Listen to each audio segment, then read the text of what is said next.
Hello, everyone. This is my introductory video for educational leadership, AEP855, and my name is Leonard Hutton. I am, currently the Junior ROTC Assistant Instructor at Bedford Science and Technology Center in Bedford, Virginia. Extra responsibilities that I kind of carry is I'm also a principal designee for our facility. Our facility is a consolidated training and education facility for technical and education facility for Bedford County Public Schools. We have students from all three high schools that are in the county come to us: Jefferson Forest High School, Liberty High School, and Stanton River High School. As a junior ROTC instructor, of course, I am a retiree. I did over 26 years of service in the United States Army and retired as a first sergeant. It's the Christmas break, so that's why I've got all this scruff on my face. Normally I'm not this way. Normally, of course, I'm clean shaven because I'm wearing my uniform. So, but when it comes to people who have had most influence in my life and why, I would probably say first and foremost would be my mother. My mother was born with cerebral palsy. And long story short, my mother was one of those kind of people that was very determined, very driven.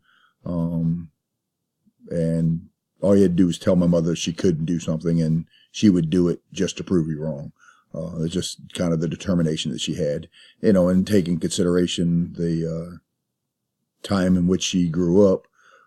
She grew up, with a physical ailment that people did not look at people with physical and mental ailments at that time to be capable of being productive members of society, and so they basically were shunned and put away. And unfortunately, my mother only had a fourth grade education. However, you would not have known that by speaking with her. She was a very articulate speaker, very well spoken, and she presented very well. So you wouldn't think, if you spoke to my mother, you wouldn't think that she was a fourth grade, she had a fourth grade education. So, fascinating woman. She passed quite a few years ago.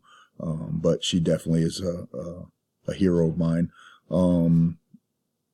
If I had other people, I've got probably, a couple friends, a couple mentors throughout my military career that I've, learned from, and learned a lot from, and learned a lot about leadership, learned a lot about how to lead people.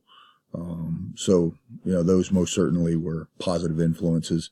Throughout the course of a 26-year career, I definitely had people that, were probably poor examples of leadership, but most certainly had some good examples of leadership as well. So, and I was able to learn from those.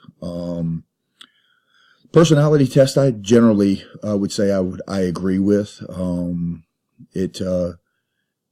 am rather outgoing, and try to be positive throughout the things that I do. I kind of have a positive mindset about most everything that I do. So I generally agree with it, with that personality test. The two leadership styles or theories that I most closely associate with, I would say, would be situational leadership theory and the transformational leadership theory.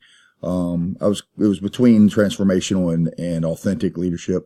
But I do believe situational leadership, that it's a very common, theory that we use in the military. I mean, that's good leaders in the military many times are situational leaders. You have to take in consideration the situation you're dealing with, take in consideration the people that you're dealing with and their experience of whatever that task may be, and lead them through that process. Obviously, if they are very well versed in the task, then it takes less leadership on your part. You can kind of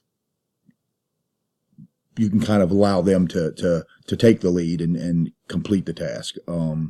So that's kind of where I come from in terms of my philosophy on leadership.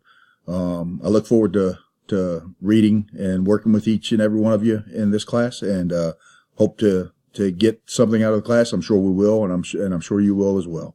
All right, so thank you and take care.